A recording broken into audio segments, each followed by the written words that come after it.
Class practice questions for 20, 21, 22, term 1, class 12 economics. So this is the paper I'm going to discuss today. They're all short answer questions. और type of questions हमने already बता दिए हैं कि term 1 paper में 40 marks का है और फॉर 50 क्वेश्चंस आउट ऑफ 60 आपने 50 क्वेश्चन करने हैं, 60 क्वेश्चंस होंगे. और टाइप ऑफ क्वेश्चंस हैं obviously it's MCQ, multiple choice questions जिसमें आपके फिल इन द ब्लैंक्स हैं, स्टेटमेंट्स हैं, नॉट स्टेटमेंट्स भी हैं कि व्हाट इज़ नॉट, ये बहुत इंपॉर्टेंट है, one forgets. Case study based question है. हो सकता है केस स्टडी इज नथिंग, उसमें से it's just remember it is nothing like a comprehension passage. ये नहीं होता, ये सिर्फ एक केस बताएंगे, उसके बेसिस पे आपको आंसर करना है. इट विल गिव यू आपको पता चल जाएगा इस टॉपिक से आपको ये क्वेश्चंस आने चाहिए. फिर मैच द कॉलम्स होगा, column 1, column 2, which is the correct match, या वो ही होगा, या all the 4 columns will be matched, या only 1 column will be correctly matched. ये आपने देखना है. फिर रिजर्शन एंड रीजनिंग के क्वेश्चंस होंगे.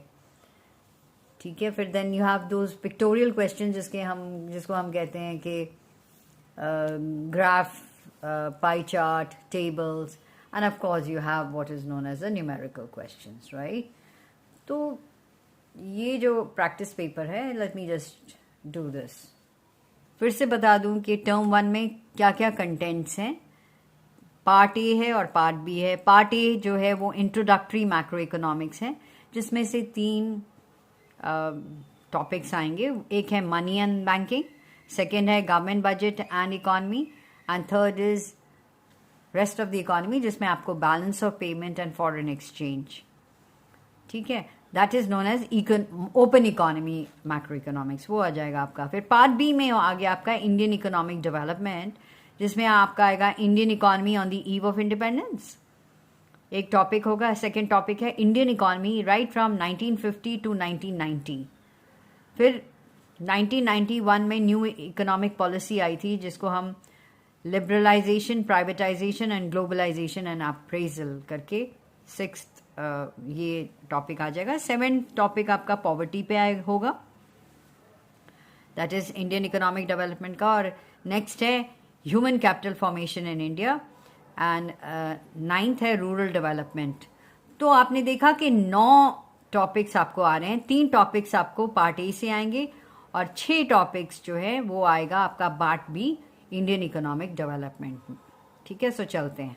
पहला question is from money and banking. कहते हैं कि money can be used to transfer purchasing power from the present to the future.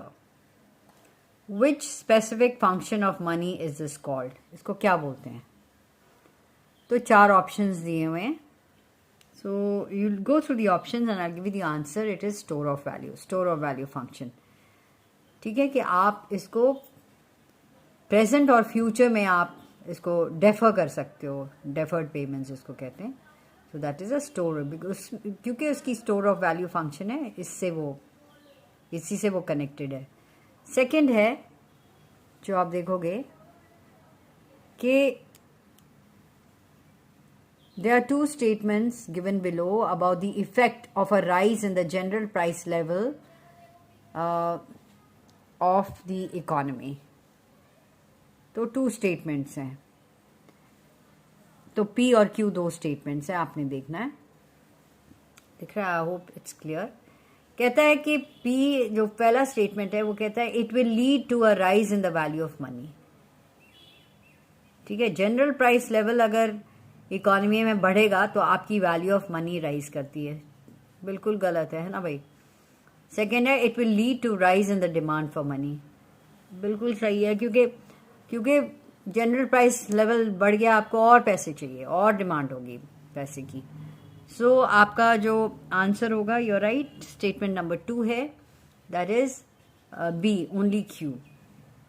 Let's take the third question. Which of the following formulae is incorrect. ठीक है. Which is incorrect ये देखना है आपका. M1 is equal to currency plus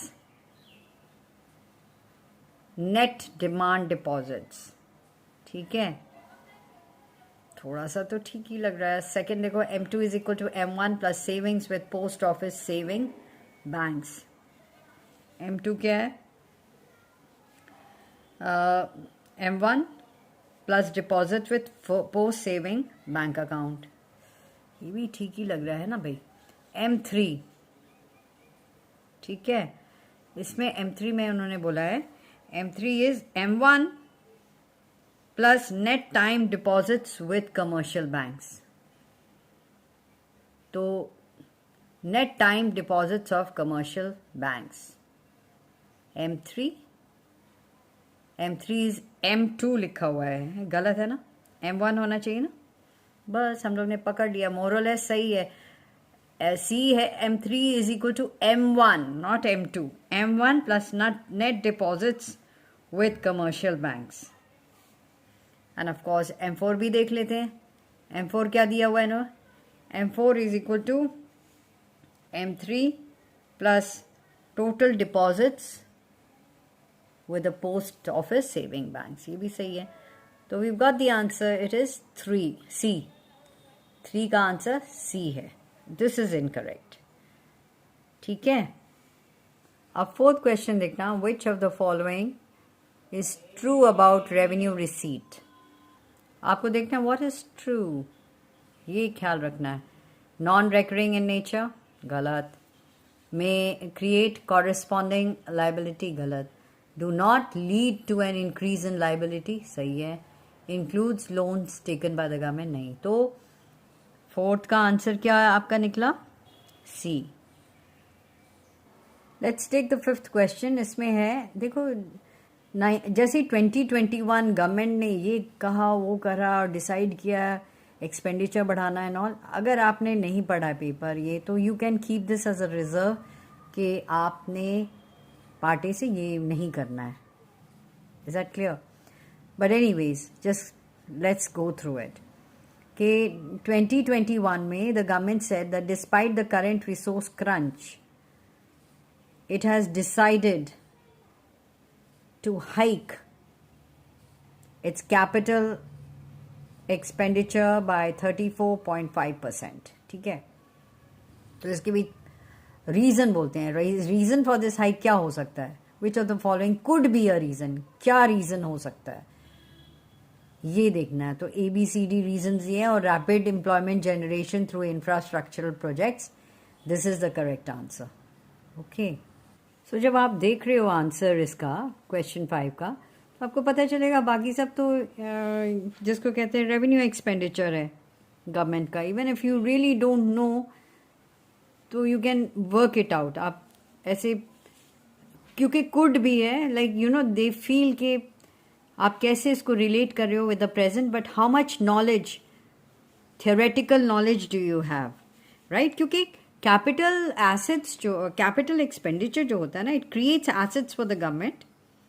ठीक है.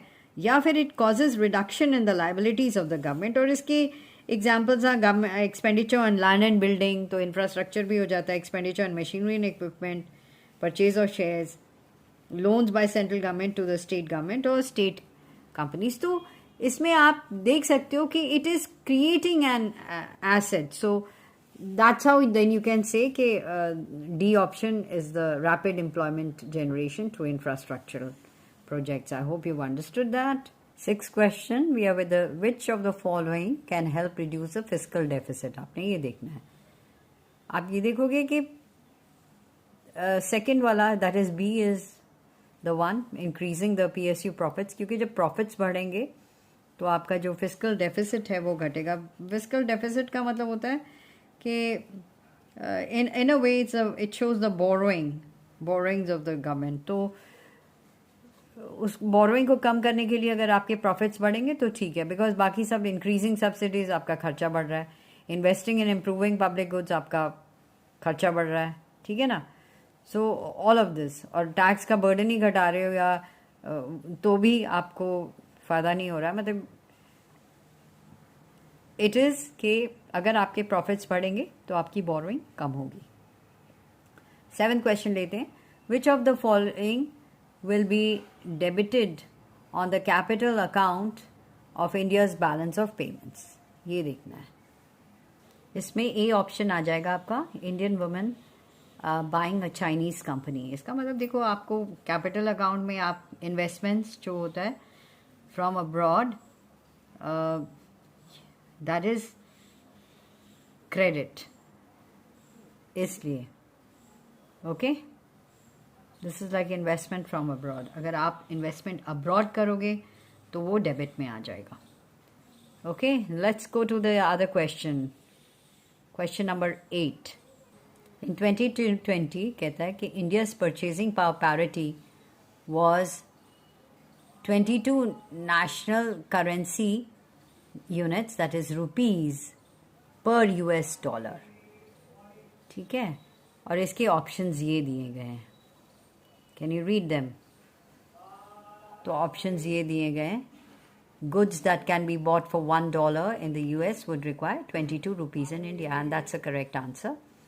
बाकी आप देखना कि क्या है। I am just going to tell you what is purchasing power parity. ठीक है, so just let's go through that. Look at the other options too, they are just there to make really confuse you a little bit, but if you know your matter, अगर आपको पता है, कोई confusion का scope ही नहीं है। तो ये स्टेटमेंट क्या मीन करता है, जैसे मैंने बोला कि ए, बट परचेजिंग पैरिटी होता क्या है?